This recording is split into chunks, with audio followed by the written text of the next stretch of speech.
현관문이 덜컥 열렸을 때 시간은 새벽 2시. 세상은 이미 오래전에 잠들었지만 단 한 사람만은 아직 하루를 끝내지 못하고 있었습니다. 영탁. 수많은 스케줄을 끝내고 돌아온 그의 어깨는 무대 위에서 우리가 보던 그 당당한 어깨가 아니었습니다. 조명도, 환호도, 앵콜도 사라진 뒤 남는 건 축 늘어진 코트 자락과 땀과 향수, 그리고 온몸을 짓누르는 피로뿐이었습니다. 차에서 내릴 때까지만 해도 그는 그냥 씻고 쓰러지듯 잠들 생각뿐이었죠. 그런데 그가 문을 열고 집 안으로 첫 발을 들여놓는 순간 믿을 수 없는 일이 벌어졌습니다. 영탁은 신발을 벗기도 전에, 가방을 내려놓기도 전에 그 자리에서 그대로 무릎을 꿇어버렸습니다. 마치 누군가에게 깊이 고개 숙여 절을 올리는 사람처럼, 마치 오랫동안 참아온 무언가가 그 순간 무너져 내린 것처럼 말입니다. 도대체 무슨 일이었을까요? 피곤한 몸을 이끌고 겨우 집에 들어온 남자가 왜 문을 열자마자 바닥에 무릎부터 꿇었을까요? 그날 하루를 거슬러 올라가 보면 이 장면의 의미가 얼마나 깊은지 조금은 느낄 수 있습니다. 아침 일찍 지방 행사장으로 출발의 낮에는 야외 무대, 저녁에는 실내 콘서트, 그 사이사이 공백 없이 이어진 리허설과 팬사인회, 그리고 바로 이어진 방송 녹화까지. 모두가 연말 특집을 준비하고 모두가 올해의 주인공이 되기 위해 무대에 올라섭니다. 그 치열한 난전 속에서 영탁은 늘 그렇듯 웃었습니다. 팬들 앞에서는 조금도 힘든 내색을 하지 않았습니다. 무대 뒤에서 다리를 주무르며 버티다가도 조명이 켜지는 순간 그는 또다시 미소로 관객을 맞이했습니다.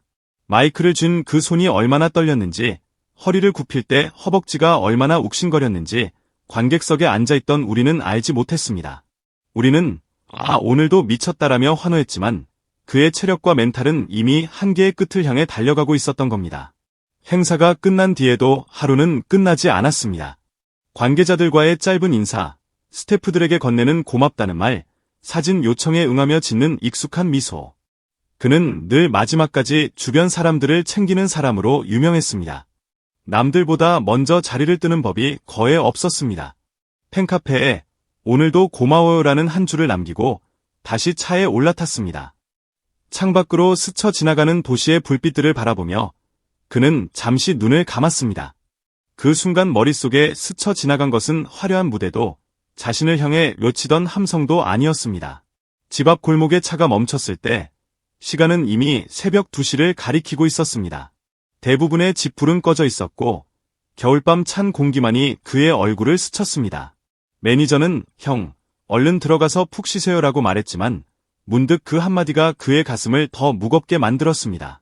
푹 쉰다는 것, 그것이 얼마나 간절한지 너무 잘 알면서도 그는 쉬는 법을 제대로 배우지 못한 사람이었습니다. 항상 더 나아가야 한다고, 항상 더 잘해야 한다고, 뒤처지는 순간 사랑도 사라질 거라는 불안이 늘 그를 쫓아왔습니다. 그래서였을까요? 그는 현관 비밀번호를 누르면서도 마음 한편이 계속해서 떨렸습니다. 오늘 하루도 사랑을 많이 받았는데 나는 과연 그 사랑에 충분히 감사했는가? 오늘도 스태프들에게, 팬들에게, 가족에게 따뜻한 말 한마디를 더 건네지는 못한 건 아닐까?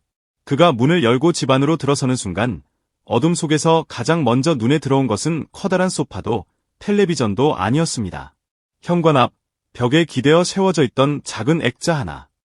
그 액자 속에는 아직도 시골 냄새가 남아있는 듯한 부모님의 사진이 담겨 있었습니다.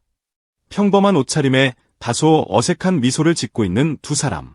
그 사진은 힘든 시절에도 영탁이 절대로 버리지 못했던 유일한 호사 같은 것이었습니다. 바닥에 놓인 편지 박스 위에는 팬들이 적어보낸 카드들이 수북이 쌓여 있었고 그 위에는 삐뚤빼뚤한 글씨로 쓰인 한 장의 메모가 놓여 있었습니다. 아들, 늦게 들어와도 좋으니까 아프지만 말아라. 하지만 그 밤, 그 문장이 영탁의 심장을 정면으로 가격했습니다. 늦게 들어와도 좋으니까 아프지만 말아라. 그는 그 문장을 읽는 순간 갑자기 숨이 막혔습니다.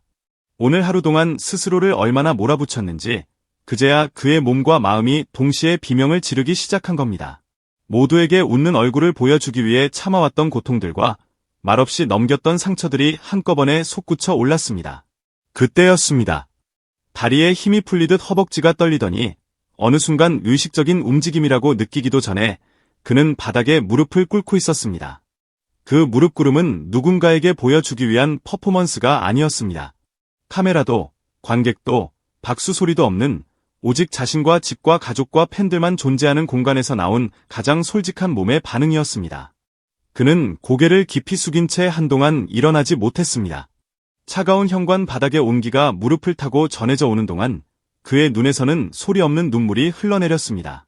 고맙습니다. 죄송합니다. 제가 더 잘할게요. 그는 누구에게 향하는 말인지도 모를 문장을 반복해서 속삭였습니다. 부모님을 향한 말인지, 자신을 여기까지 끌어올려준 팬들을 향한 말인지, 아니면 끝까지 버티고 있는 자신에게 건네는 다짐인지조차 알 수 없었습니다.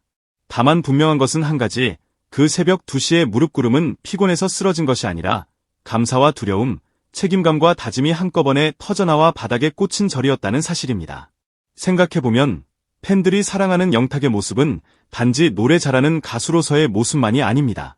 방송에서 보여주는 유쾌한 예능감, 사람들을 편하게 해주는 옆집 오빠 같은 친근함, 그리고 무대 위에서 밀어붙이는 폭발적인 에너지. 하지만 그 모든 것의 바닥에는 언제나 한 가지가 흐르고 있습니다. 바로 고마움을 잊지 않으려는 사람. 그래서 그는 늘 무대가 끝나면 스태프 한 사람과 눈을 마주치고 수고했어요라고 말하고 팬들이 건네는 작은 선물을 끝까지 챙깁니다. 그 작은 마음들이 모여 오늘의 자신을 만들었다는 사실을 누구보다 잘 알기 때문입니다. 그리고 그 마음을 가장 적나라하게 확인한 순간이 바로 새벽 2시 현관에서의 무릎 꿇음이었을지도 모릅니다. 팬들이 보내준 편지, 부모님의 낡은 사진, 어머니의 한마디를 옮겨 적은 종이 한 장. 그 모든 것 앞에서 그는 어느 누구의 가수도 방송인의 스타도 아니었습니다. 그저 한 명의 아들이자 한 명의 인간이었습니다. 그래서일까요? 그날 이후로 영탁의 눈빛은 어딘가 더 단단해졌다는 이야기가 나옵니다. 무대 위에서 팬들을 바라보는 그의 시선에는 단순히 즐기자는 마음을 넘어서 지켜야 한다는 책임이 담겨 있다는 말이 많아졌습니다. 누군가는 말합니다. 요즘 영탁 무대 보면 웃고 있는데 눈은 울고 있는 것 같아요. 그 말은 어쩌면 정확할지도 모릅니다. 그 새벽 피곤한 몸으로 돌아와 문 앞에서 무릎을 꿇으며 흘렸던 눈물이 아직도 그의 눈동자 어딘가에 남아있기 때문일지도 모르니까요. 그 눈물은 후회의 눈물이 아니라 감사의 눈물이었고 다짐의 눈물이었습니다. 다시는 예전으로 돌아가지 않겠다는, 그리고 이 사랑을 가벼이 여기지 않겠다는 약속 같은 것이었습니다. 누군가는 질문할 수 있습니다. 그냥 피곤해서 주저앉은 걸 너무 과장하는 것 아니냐고. 하지만 여러분도 알고 있지 않나요? 사람은 가장 지친 순간에 진짜 마음이 드러난다는 것을. 콘서트장의 환호 속에서도 카메라 앞에서도 숨길 수 있었던 감정들이 현관문이 닫히는 소리와 함께 비로소 터져나오는 법입니다. 아무도 보지 않는 자리에서 무릎을 꿇을 수 있는 사람, 그 사람이야말로 진짜로 고개를 들고 무대에 서야 할 자격이 있는 건 아닐까요? 그날 새벽, 영탁이 선택한 것은 화려한 자기 위안이 아니라 조용한 자복이었습니다. 나는 아직 부족하지만 더 잘해보겠습니다. 그 마른 팬들 앞에서 마이크를 들고 하는 멋진 멘트가 아니라 한밤중 자기 집 현관 바닥에 속삭이는 진짜 약속이었습니다. 그리고 아마도 그 약속을 가장 먼저 들은 사람은 우리 대신 벽에 걸린 사진 속 부모님이었을 것입니다. 어쩌면 어머니는 저 먼 고향 집에서 갑자기 가슴이 뜨끔한 느낌에 한번 기침을 하셨을지도 모릅니다. 우리 아들 오늘도 늦게 들어왔겠지 하고 생각하면서 말이죠. 하지만 이제 우리는 알고 있습니다. 그 늦은 기가의 끝에는 그냥 눕는 게 아니라 무릎을 꿇는 한 사람이 있다는 것을. 그리고 그 무릎 꿇음이야말로 앞으로 그가 얼마나 더 멀리 걸어갈지를 보여주는 가장 확실한 증거라는 것을요. 새벽 2시, 문을 열자마자 무릎을 꿇은 남자. 바로 그 진심 때문에 우리는 오늘도 그의 노래를 기다리고 그의 다음 무대를 응원하고 있는지도 모릅니다.